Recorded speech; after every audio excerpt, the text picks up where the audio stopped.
Listen to AM 560 The Answer online at 560theanswer.com, on the AM 560 mobile app, on your Alexa-powered smart speaker, and on TuneIn, iHeart, and on Odyssey. If you're looking for the latest news, insight into what it means, and the sharpest opinion, there's only one station in Chicago where you can turn, and it's this one. We're AM 560 The Answer.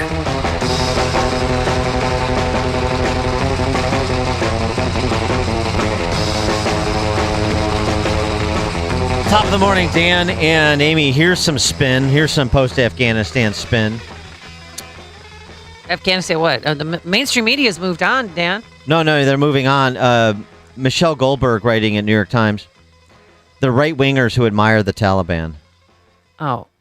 Conservatives secretly celebrate the Taliban because at heart we're fascists too. I mean, that's the I thought we were implication. Fascists and then racist when Trump was in office, and now we're terrorists, according to Arnie Duncan. We've come across a lot of content that U.S.-based extreme far-right websites saying how good the Taliban victory and why it's good for their cause, said Adam Hadley, director of Tech Against Terrorism, a UN-supported project. Of course it is. One neo-Nazi website, Michelle Goldberg reports, has a tract hailing the Taliban victory in part for showing that a small band of armed fundamentalists can defeat the American empire. As for the rest of the pro-Taliban right, the Proud Boys and incels and MAGA splinter factions, some of them are probably just trolling. But as groups like QAnon and the Civil War-hungry Boogaloo Boys show, a movement can seem absurd and still be a source of real radicalization. So the real takeaway from the catastrophic evacuation, which is incomplete, is that it is animating neo-Nazis and marginal factions on the what they describe as the far right. That's not accurate. I wouldn't describe it that way because Nazis are National Socialists. They're totalitarians. That is nothing to do with conservatism. But right-wingers who admire the Taliban. Right-wingers, neo-Nazis, conservatives, these are all used interchangeably by the Michelle Goldbergs of the world. So that's what they're trying to use in part to cover Biden's retreat and dereliction of duty. Huh. Okay. All right.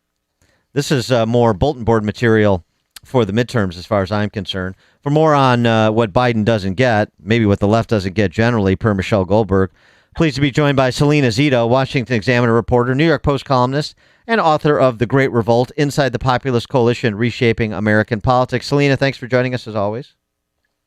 Good morning. Thanks for having me. Michelle Goldberg, this could give rise to radicalized elements on the right. And so, all roads lead back to the radicalized right, even the performance of this administration in its withdrawal from Afghanistan. Well, I mean, no matter what preposterous proposals they throw out there to try to sort of deflect from this failure, I don't think it's going to stick, and I just think it's it's almost comical that this is what they chose to try to deflect from this. This is something. This moment is something that very much reminds me of it's like around March of 2009, whenever the health care bill passed, and I was standing at the Capitol, and I was talking to then Congressman Patrick Murphy. He was a Democrat from Bucks County, and he had voted for it. And I said, "So what do you think?" And he said, "Oh, I think this is great. Well, people are going to love it." And I said, I think you guys are toast. I said, I don't think you have any idea how unhappy people are. And I just had a conversation with him 2 days ago and said asked him the same thing. And he goes, "Oh, people are going to forget this." I said, "Nope. No. We're in the same moment." Why don't you think people? Why don't you think people are going to? Because that's sort of the convention was, people have short memories.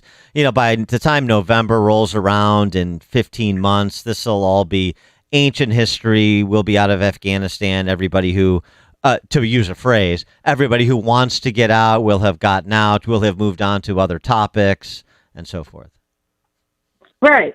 That's exactly what, and those things do happen. Republicans actually benefited from that in 2013 when there was the, oh gosh, I forget which crisis it was, when Ted Cruz had done the filibuster.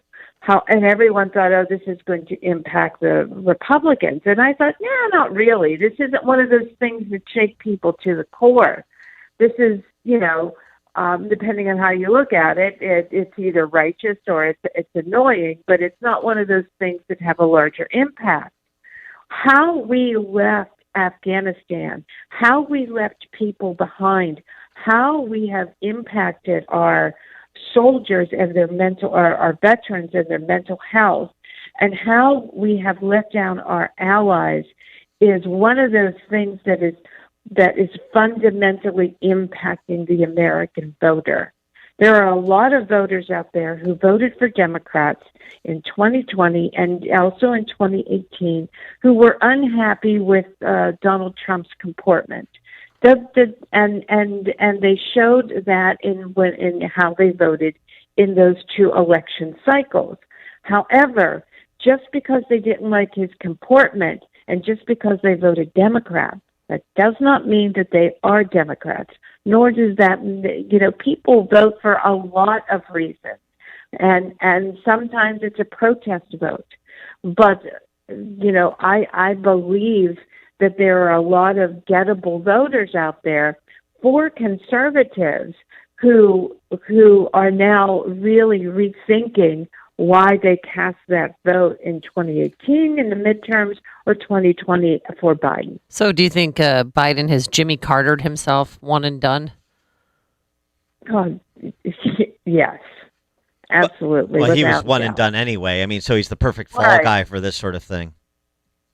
Right, absolutely. I never really thought that he was going to be that guy that ran for that, second term. However, like Barack Obama, he is going to have a negative impact on his party down ballot that is going to last for a very long time. And Kamala Harris, she's in hiding. Where is she? She's no longer taking credit for the decision to withdraw from Afghanistan, you may have noticed.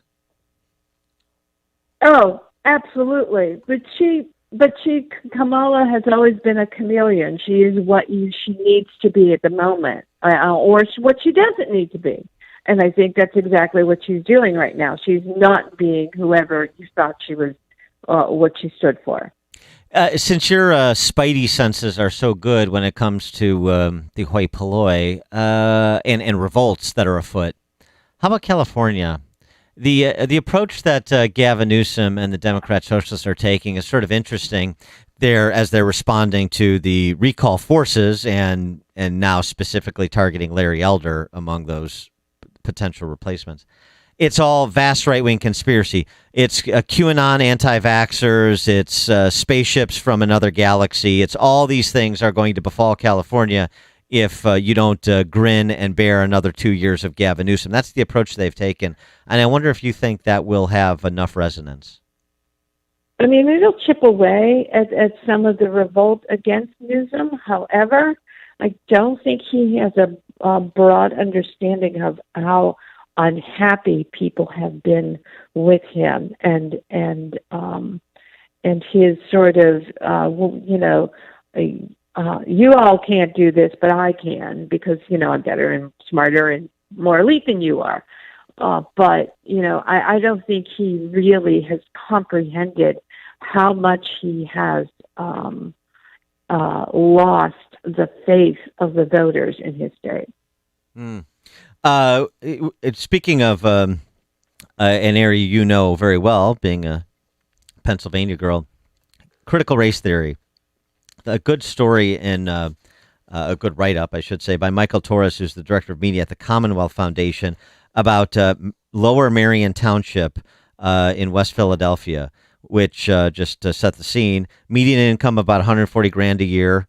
well-funded, high-achieving public school district, 83% white township that is unabashedly progressive, 2.8 times as many registered Democrats as Republicans, and yet there's a pitched battle over the local school district's embrace of critical race theory. What's happening?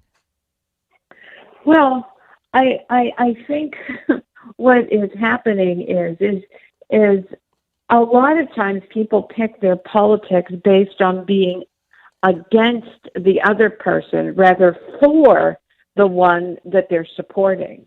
And when it is as basic as when it comes down to when these kinds of policies start to impact their backyard, all of a sudden they're waking up to the realities of what the politics they have stood behind actually stands for.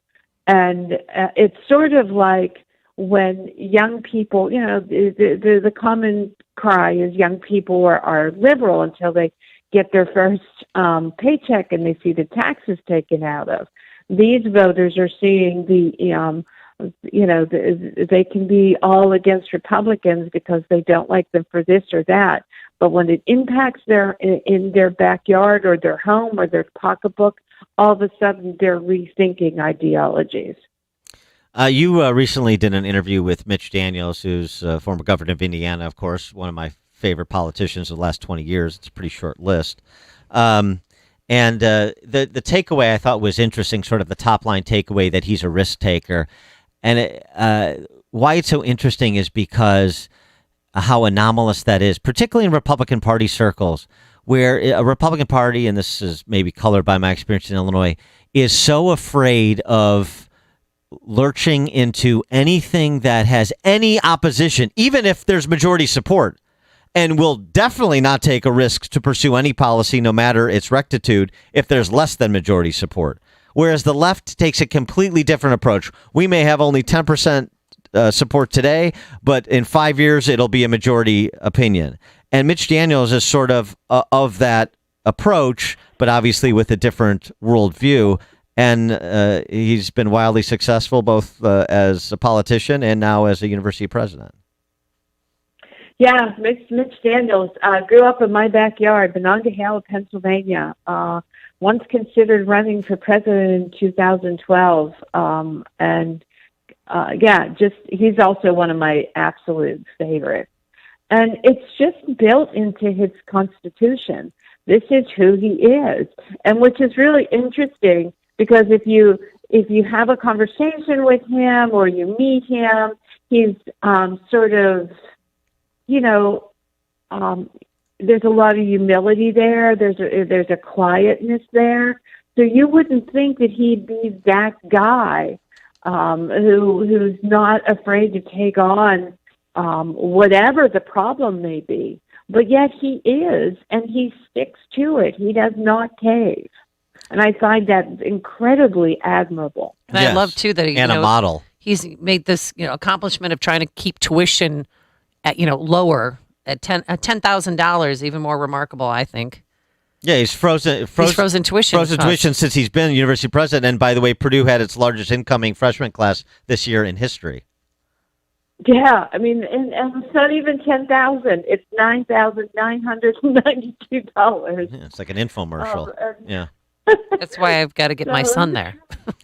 I know. We visited the campus. It's a great school. You need to if you thought Purdue in the 90s, that school's ugly. It is not anymore. They have redone all the dorms, the downtown area, and it's a thriving community. It's beautiful. Well, more importantly, they produce top line engineers. Right. That's the renowned and other school. And students in other disciplines too. I mean, he's showing you can do this, have an institution of higher learning that provides real ROI and sets young people off to be successful in their professional pursuits. Oh my gosh, it can be done. And so he really, again, gives lie to the models being followed at so many other quote unquote elite schools around the country.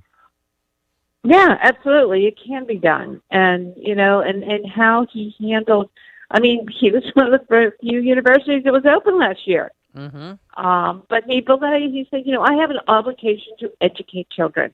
That is my job. But I also have an obligation to teach these young children, these young people going out in the world, that they have to be leaders, that they too have to be risk takers in life, or we need to educate leaders for the 21st century. She is Salena Zito, Washington Examiner reporter, New York Post columnist. Pick up the book if you haven't already, The Great Revolt Inside the Populist Coalition, Reshaping American Politics. Salena, thanks as always. Thanks so much. If you guys want to check out the reporting I've been doing from what's going on in Afghanistan, you can go to SalenaZito.com. All right, SalenaZito.com. Got it. Very good. And Salena joined us on our turnkey.pro answer line. You've made the switch, and it feels so good. You've switched to Chicago's Morning Answer on AM 560.